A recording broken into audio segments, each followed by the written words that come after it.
Hi everyone, कैसे हैं आप सब। So this is day 22 of our UPSC CSE mains PYQ series. We are covering economy under जीएस3 paper. ये study we started inclusive growth और हमने 5 क्वेश्चंस डिस्कस कर लिए थे। आज हम इसके जो बाकी की क्वेश्चन है वो डिस्कस करेंगे। So let us start our today's discussion. तो कल की वीडियो में हमने 4th, 5th, 6th, 7th, 8th ये 5 क्वेश्चंस कंप्लीट कर लिए थे। आज हम इसका 3rd, 2nd, 1st और 9th क्वेश्चन है। ये 4 क्वेश्चन से डिस्कस करेंगे। तो स्टार्ट करते हैं हम हमारा डिस्कशन। जो हमारा 3rd क्वेश्चन है वो बोल रहा है कि डिस्टिंग्विश करना है between care economy and monetised economy, और कैसे आप केयर इकोनॉमी को मोनेटाइज इकोनॉमी में ला सकते हो थ्रू वुमेन एम्पावरमेंट। तो बेसिकली हमें डिफरेंस बताना है कि केयर इकोनॉमी और मोनेटाइज्ड इकोनॉमी जो है उनके बीच में क्या डिफरेंस है, और कैसे आप केयर इकोनॉमी को मोनेटाइज्ड इकोनॉमी में ला सकते हो थ्रू वुमेन एम्पावरमेंट। तो मीन्स डायरेक्ट क्वेश्चन से दे रखा है यहाँ पे, तो हम सीधा इसको डिस्कस कर लेते हैं। तो सबसे पहले हमें डिफरेंस बताना है दोनों के बीच में क्या डिफरेंस है। तो सबसे पहला जो डिफरेंस है आपको पता ही है, केयर इकोनॉमी बेसिकली जो हमारी, हाँ, अगर किसी की मदर हाउस वाइफ है तो वो जो वर्क करती है उसको आप बेसिकली केयर इकोनॉमी बोलते हो। और मोनेटाइज्ड इकोनॉमी जो फॉर्मली जो लोग एम्प्लॉयड होते हैं, चाहे वो प्राइवेट जॉब कर रहे हो या फिर गवर्नमेंट जॉब कर रहे हो। तो सबसे पहला डिफरेंस है नेचर ऑफ वर्क की। ये केयर इकोनॉमी जो है वो अनपेड है या फिर लो पेड हाउस होल्ड और कम्युनिटी केयर एक्टिविटीज़ होती है, जबकि मोनेटाइज्ड इकोनॉमी जो होता है वो paid market based economic activities होती है। दूसरा इकोनॉमिक रिकॉग्निशन, केयर इकोनॉमी को जीडीपी में काउंट नहीं किया जाता है और ना ही नेशनल इनकम में, लेकिन मोनेटाइज इकोनॉमी जो है उसको काउंट किया जाता है, रिफ्लेक्ट भी होती है वो जीडीपी के अंदर। थर्ड जो डिफरेंस है वो वर्कफोर्स कंपोजिशन के बेसिस पे है कि ये प्रीडोमिनेटली केयर इकोनॉमी के अंदर वुमेन ही मिलेंगी। इनफॉर्मल और अनरिकॉग्नाइज्ड वर्कफोर्स होता है, और मोनेटाइज्ड इकोनॉमी में आपको मैन एंड वीमेन दोनों मिलेंगे और ये फॉर्मली एम्प्लॉयड होते हैं। नेक्स्ट डिफरेंस है स्किल वैल्यूएशन के बेसिस पे। यहाँ पे स्किल्स को अंडर वैल्यू किया जाता है या फिर इग्नोर किया जाता है, और मोनेटाइज्ड इकोनॉमी में आपकी जो स्किल्स हैं आपको रिवॉर्ड दिए जाएंगे through wages and incentives. Policy attention means इनको नेग्लेक्ट किया जाता है लेबर में भी, फिजिकल में भी और सोशल पॉलिसीज़ में भी, लेकिन मोनेटाइज्ड इकोनॉमी को डायरेक्टली टारगेट किया जाता है इकोनॉमिक और लेबर पॉलिसीज़ के थ्रू। नेक्स्ट डिफरेंस हमारा सोशल कंट्रीब्यूशन, कि ये लोग प्रोवाइड करते हैं इमोशनल, फिजिकल और सोशल वेलबींग जो हमारी केयर इकोनॉमी है वो, लेकिन जो हमारी मोनेटाइज्ड इकोनॉमी है वो मटेरियल और फाइनेंशियल ग्रोथ प्रोवाइड करती है। और लास्ट जो डिफरेंस है हमारा वो वर्क एनवायरनमेंट को लेके है, कि ये होम और कम्युनिटी बेस्ड होती है और ये वर्क प्लेस या फिर फॉर्मल एंटरप्राइज बेस्ड होती है। अब ये तो कुछ डिफरेंस हो गया आपकी केयर इकोनॉमी और मोनेटाइज्ड इकोनॉमी के बीच में। अब आप कैसे केयर इकोनॉमी को मार्केट मोनेटाइज्ड इकोनॉमी में ला सकते हो थ्रू वुमेन एम्पावरमेंट। तो सबसे पहले आप डेडिकेटेड सेक्टर बनाओ, skill council for care services. दूसरा है आप पब्लिक और प्राइवेट इन्वेस्टमेंट को प्रमोट करो to build care infrastructure. Third है जो पेटर्नल लीव पॉलिसीज हैं आप उनको सपोर्ट करो, ताकि जो केयर इकोनॉमी है वो सिर्फ महिलाओं का ही सेक्टर ना माना जाए, इसमें जो बेसिकली जो मेल हैं उनको भी इस सेक्टर में लाना चाहिए। थर्ड है implementing A rating system of क्रैच and elderly home, ताकि जो भी मदर है उसको अपने वर्क प्लेस पे ज़्यादा दिक्कत ना आए, उसको थोड़ा रेस्ट करने का भी टाइम मिले और अपना थोड़ा बहुत टाइम अपने जो बच्चे छोटे होते हैं उनके साथ टाइम स्पेंड करने का भी टाइम मिले। लास्ट है leveraging the silver dividend. Untapped work capacity age 60 to 69 age group is estimated to increase GDP by 1.5%। की इंडिया के अंदर चूँकि अब हमारी जो मेजर जो पॉपुलेशन है वो एल्डरली की तरफ जा रही है, कि इंडिया में आने वाले कुछ सालों में इंडिया के अंदर जो एल्डरली पॉपुलेशन है वो ज़्यादा रहेगी। तो अगर हम केयर इकोनॉमी को प्रमोट करेंगे तो इससे हमारी जीडीपी भी इंक्रीज होगी। तो ये कुछ तरीके थे जिससे कि आप केयर इकोनॉमी को मोनेटाइज्ड इकोनॉमी में के अंदर ला सकते हो थ्रू वुमेन एम्पावरमेंट। तो ये क्वेश्चन कंप्लीट हुआ। सेकंड क्वेश्चन पे आते हैं। Examine the pattern and trend of public expenditure on social services in the post reform period in India. Post reform means 1991 में जो रिफॉर्म हुए थे उसके बाद के पीरियड में इंडिया में जो सोशल सर्विसेज के ऊपर जो खर्चा किया गया है उसका क्या पैटर्न और ट्रेंड रहा है, और किस हद तक ये जो है अचीव करता है ऑब्जेक्टिव ऑफ इंक्लूसिव ग्रोथ। ठीक है, तो सबसे पहले हमें बताना है कि उस खर्चे का क्या पैटर्न रहा है। तो सबसे पहले तो सोशल सर्विसेज के अंदर जो एक्सपेंडिचर शेयर है वो बढ़ा है। सोशल सेक्टर स्पेंडिंग जो है सेंटर और स्टेट को मिला के वो इंक्रीज हुई है from 5% of GDP in early 1990s to 8% of GDP in recent years. दूसरा, जो वेलफेयर ओरिएंटेशन है वो शिफ्ट हुआ है। फोकस जो है वो बेसिक सर्विसेज से अभी राइट बेस्ड एंटाइटलमेंट्स पे आया है। जैसे कि एमजी नरेगा हो गया, जो कि राइट टू वर्क को एक तरीके से प्रमोट करता है। राइट टू एजुकेशन को प्रमोट करने के लिए राइट टू एजुकेशन आया है। और नेशनल फूड सिक्योरिटी एक्ट, जो कि बेसिकली फूड से रिलेटेड है। थर्ड है कि स्टेट्स का जो रोल है वो बढ़ गया है। स्टेट्स जो अभी टोटल स्पेंडिंग का 60% अकाउंट करके चल रहे हैं, reflecting stronger physical decentralisation. Fourth है ह्यूमन कैपिटल में इन्वेस्टमेंट हुआ है कि इंक्रीज्ड एलोकेशन हुआ है for education, health, housing and sanitation. For example Samagra Shiksha, Ayushman Bharat, प्रधानमंत्री आवास योजना। और लास्ट है कि डिलीवरी मैकेनिज्म जो है वो इम्प्रूव हुए, जैसे कि आधार, डीबीटी, प्रधानमंत्री जन धन योजना। इन्होंने टारगेटेड जो पॉपुलेशन थी वहीं तक इनको जो भी हेल्प या फिर गवर्नमेंट की जो पॉलिसीज है उनको टारगेटेड पॉपुलेशन तक पहुंचाने में हेल्प किया है, जिससे कि जो लीकेज है वो हमारे कम हुए हैं। तो ये कुछ ट्रेंड या फिर पैटर्न हम बोल सकते हैं पब्लिक एक्सपेंडिचर का ऑन सोशल सर्विसेज। ये 10 नंबर का क्वेश्चन था, तो 5 मैंने यहाँ पे पॉइंट बता दिया। कैसे ये मीन्स इंक्लूसिव ग्रोथ के ऑब्जेक्टिव्स को कैसे प्रमोट करा है। तो पहला, ये पॉवर्टी रिड्यूस हो गए हमारी 45% से nearly 12% due to welfare schemes and growth driven inclusion.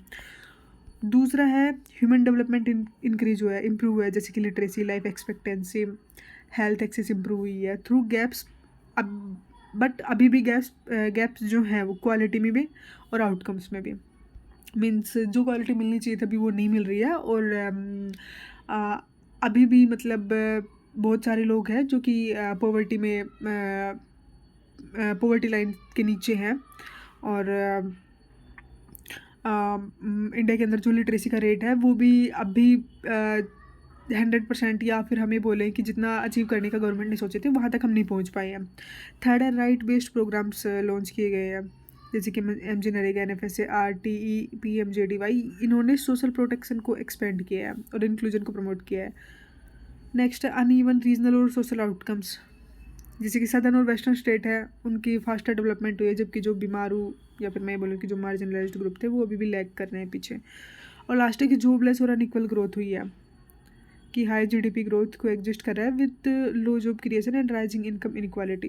तो एक मिनट, कल जो हमने क्वेश्चंस किए थे इंक्लूसिव ग्रोथ के ऊपर, तो जो इंट्रा जनरेशनल इश्यूज थे वो ही हमारे आज का जो क्वेश्चन है कि ऑब्जेक्टिव प्रमोट हुआ है या नहीं हुआ है, तो ये बेसिकली थोड़ा बहुत उसी से सिमिलर है। सेकंड क्वेश्चन हुआ। अब हम फर्स्ट क्वेश्चन पे आते हैं जो कि इसी साल पूछा गया था 2025 में, 10 मार्क्स का क्वेश्चन है। Distinguish between human development index and inequality adjusted human development index with specific reference to India, कि आपको डिफरेंस बताना है HDI और IHDI के बीच में, और इंडिया का स्पेशल रेफरेंस लेना है। दूसरा क्वेश्चन इसमें ये है कि IHDI को एक बेटर इंडिकेटर क्यों माना जाता है इंक्लूसिव ग्रोथ का। तो ये 10 नंबर का है, तो 5 पॉइंट अगर हम इसके लिए फर्स्ट वाले क्वेश्चन के लिए और 5 पॉइंट इसके लिए प्रोवाइड कर दें तो हमारा एक डिसेंट सा क्वेश्चन बन जाएगा। ठीक है, तो सबसे पहले हम डिफरेंस बताते हैं कि ह्यूमन डेवलपमेंट इंडेक्स क्या है। तो ह्यूमन डेवलपमेंट इंडेक्स जो है बेसिकली मेजर करता है average achievement in health, education और इनकम में। लेकिन जो inequality adjusted human development index है वो एडजस्ट करता है इसको इनइक्वालिटीज़ के साथ, इन सभी डायमेंशंस में जो भी इनइक्वालिटी है उसके साथ। अगर मान लो हेल्थ के अंदर कोई इनइक्वालिटी है, एजुकेशन के अंदर कोई इनइक्वालिटी है, फिर इनकम के अंदर इनइक्वालिटी है, तो उनको एडजस्ट करके और फिर वो इंडेक्स निकालेगा। तो ये डिफरेंस इन दोनों के बीच में। मीन्स ये जो है ये इसका एक एडवांस वर्जन है। HDI का जो फोकस है वो रिफ्लेक्ट करता है potential human development assuming equality, means ये इक्वालिटी को अज्यूम करके चलता है। लेकिन ये जो है IHDI रिफ्लेक्ट करता है एक्चुअल ह्यूमन डेवलपमेंट, ये इनइक्वालिटी को कंसीडर करके चलता है कि इनइक्वालिटी की वजह से काफ़ी लॉस होता है, फिर आप बताओ कि आपने कितना डेवलपमेंट किया है। इसमें इनइक्वालिटी कंसिडरेशन नहीं होता है आउटकम्स में, इसमें ये लॉस को डिडक्ट कर लेता है कि इनइक्वालिटी की वजह से जो भी लॉस हुआ है हम उसको डिडक्ट माइनस कर लेंगे हर एक डायमेंशन में, इन सभी डायमेंशन से, और फिर हम डेवलपमेंट की वैल्यू निकालेंगे। यहाँ पे वैल्यू सेंसिटिविटी हाई होती है इवन इन अनइक्वल सोसाइटीज़, और यहाँ पे डिक्लाइन करती है क्योंकि इनइक्वालिटी इंक्रीज कर जाती है। जो कि शो करती है रियल वेलफेयर लेवल्स को। और लास्ट है इंडिया के एग्जांपल की, यहाँ पे इंडिया के जो ह्यूमन डेवलपमेंट इंडेक्स है 2023 के अकॉर्डिंग वो है 0.633 और रैंक है 134। लेकिन IHDI जो है वो बहुत ही कम हो गया इनइक्वालिटी की वजह से, नियरली 25 to 27% लॉस हुआ है वैल्यू के अंदर IHDI में। ठीक है, तो ये कुछ डिफरेंस थे जो कि किसके भी यहाँ पे बताए हमने, concept, focus, inequality, consideration, value sensitivity, और हमने एक इंडिया का एग्जांपल लिया, इसके भी यहाँ पे हमने इनका डिफरेंस बताया। अब IHDI एक बेटर इंडिकेटर क्यों है इंक्लूसिव ग्रोथ का, तो सबसे पहले तो ये डायमेंशनल जो फेयरनेस हो उसको बताता है कि हाँ कैसे बेनिफिट्स ऑफ ग्रोथ रीच कर सकते हैं all sections, not just average. दूसरा ये रिवील करता है इनइक्वालिटी के इम्पैक्ट को, ये शो कर रहा है loss of human potential due to social, gender and regional disparity की वजह से। थर्ड है ये पॉलिसी रिलेवेंस बताता है कि हेल्प करता है गवर्नमेंट को to design targeted welfare for lagging group and regions, कि अगर किसी भी दो रीजन में इनक्वालिटी है, मीन्स कुछ रीजन्स में अच्छा डेवलपमेंट हो रखा है, या फिर जेंडर स्पेसिफिक या फिर इनकम स्पेसिफिक, तो जहाँ पे मीन्स जो रीजन लैग कर रहे हैं तो उनके लिए फिर ये उनको टारगेट करके फिर ये गवर्नमेंट की हेल्प करता है कि आप इनको टारगेट करके जो लोग लैग कर रहे हैं या फिर जो रीजन लैग कर रहा है आप उसके लिए फिर स्कीम बनाइए। ये अलाइन करता है SDGs के साथ, क्योंकि स्पेशली गोल 10 जो कि रिड्यूस करता है इनइक्वालिटी को, स्पेशल इनइक्वालिटी के लिए देख सकते हो आप यहाँ पे। और गोल 3 और 4 जो है हेल्थ और एजुकेशन से रिलेटेड। और लास्ट है कि ये ट्रू मेजर इंक्लूसिवनेस का, क्योंकि हाईलाइट करता है कि ग्रोथ मीनिंगफुल तभी होगी जब इक्विटेबल होगी, मीन्स ये एक रियलिस्टिक चीज़ बताता है इंक्लूसिव डेवलपमेंट की। ठीक है, तो ये कुछ तरीके थे जिससे हमने ये बताया कि कैसी IHDI जो है एक बेटर इंडिकेटर है इंक्लूसिव ग्रोथ का। अब हमारा एक लास्ट क्वेश्चन बचा है। लास्ट क्वेश्चन है हमारा, प्रधानमंत्री जनधन योजना जो है वो नेसेसरी है for bringing unbanked to the institutional financial fold. क्या आप एग्री करते हो इस स्टेटमेंट से? For in financial inclusion of the poor section of the Indian society, और आर्ग्यूमेंट भी दो अपने स्पोर्ट में। ठीक है, तो बेसिकली मैं प्रधानमंत्री जनधन योजना के बारे में बताना था कि क्यों प्रधानमंत्री जनधन योजना बहुत ही इंपॉर्टेंट है फाइनेंशियल इंक्लूजन के लिए। तो सबसे पहले तो मीन्स हम इसके कुछ फेवर में बताएंगे और फिर हम बताएंगे कि ये फाइनेंशियल इंक्लूजन के लिए सिर्फ ये ही सफिशिएंट नहीं है। तो सबसे पहले हमें इसको सपोर्ट करते ही कुछ पॉइंट बताने। पहला पॉइंट ये है कि यूनिवर्सल फाइनेंशियल एक्सेस होती है, मीन्स तकरीबन 50 करोड़ या फिर 51 करोड़ के करीब अकाउंट ओपन किए गए हैं जो कि कवर कर रही है almost every house hold in and village. दूसरा है DBT का इंटीग्रेशन है, इसने फैसिलिटेट किया है DBT ऑफ सब्सिडीज, रिड्यूस किया है इसने लीकेज को और करप्शन को। थर्ड है वुमेन कंपावरमेंट हुआ है, क्योंकि 55% से ज़्यादा जो अकाउंट है वो वुमेन से बिलोंग करते हैं, एनहेंसिंग दियर फाइनेंशियल एजेंसी। फोर्थ है सोशल सिक्योरिटी इंक्लूजन, ये लिंक करता है प्रधानमंत्री जीवन ज्योति बीमा योजना और अदर जो स्कीम्स है जो कि बेसिकली फाइनेंस से रिलेटेड है, मींस लाइफ, एक्सीडेंट और पेंशन कवरेज से रिलेटेड जो है उनके साथ ही लिंक कर रहा है। तो इससे क्या हो रहा है कि फाइनेंशियल इंक्लूजन में हेल्प मिल रही है। क्रेडिट एक्सेस की ओवरड्राफ्ट और माइक्रो क्रेडिट फैसिलिटीज़ मिल रही है, जिससे कि जो स्मॉल एंटरप्रेन्योरशिप है और सेल्फ एम्प्लॉयमेंट है वो प्रमोट हो रहा है। नेक्स्ट है डिजिटल फाइनेंशियल इकोसिस्टम जो है वो प्रमोट हो रहा है कि ये इंटीग्रेट कर रहा है UPI के साथ और रुपे कार्ड के साथ, जिससे कि डिजिटल पेमेंट और कैशलेस ट्रांजेक्शन जो है वो प्रमोट हुई है। और लास्ट है कि इंक्रीज हुआ है सेविंग्स कल्चर, इसने इंकरेज किया है फॉर्मल सेविंग्स हैबिट्स को among low income house holds. लेकिन प्रधानमंत्री जनधन योजना के लिए सफिशिएंट नहीं है, क्योंकि सबसे पहला पॉइंट तो एक ही डोरमेंट अकाउंट की नियरली 15 to 20% अकाउंट जो है वो अभी भी इनएक्टिव है। तो ये दिखाता है कि लो फाइनेंशियल लिटरेसी और पुअर यूजेज है लोगों के अंदर। दूसरा, लिमिटेड क्रेडिट अब्जॉर्प्शन, जो पुअर सेक्शन है वो अभी भी बैरियर फेस कर रहे हैं to access productive credit and formal loans, जो कि हम ऊपर बात कर चुके हैं फाइनेंशियल इंक्लूजन वाले में कि क्या चैलेंजेस इंक्लूसिव ग्रोथ में आते हैं। तो फाइनेंशियल इंक्लूजन में जैसे हमने बात किया था कि जो एक्सेस ऑफ क्रेडिट है वो सिर्फ जो हमारे वेल्थी और जो रिच लोग हैं जिनके पास ऑलरेडी रिसोर्सेज है उनको जल्दी मिलने के चांसेस होते हैं, लेकिन जो हमारे पुअर और जो वल्नरेबल सेक्शन है उनको फाइनेंस जो क्रेडिट की एक्सेसिबिलिटी है वो नहीं होती है इतनी जल्दी। और लास्ट है डिजिटल डिवाइड, कि रूरल कनेक्टिविटी गैप अभी भी है, लो डिजिटल अवेयरनेस है, जिससे कि जो फुल बेनिफिट है फाइनेंशियल इंक्लूजन का वो नहीं मिल पा रहा है। तो यहाँ पे हमारा इंक्लूसिव ग्रोथ वाला टॉपिक एंड होता है। अगर आप लोगों को कोई भी इनपुट देना है तो वो आप कमेंट बॉक्स में दे सकते हो, हम उसको नेक्स्ट वीडियो में डिस्कस कर लेंगे। इसके बाद हम हमारा नेक्स्ट वाला टॉपिक स्टार्ट करेंगे। Thank you so much.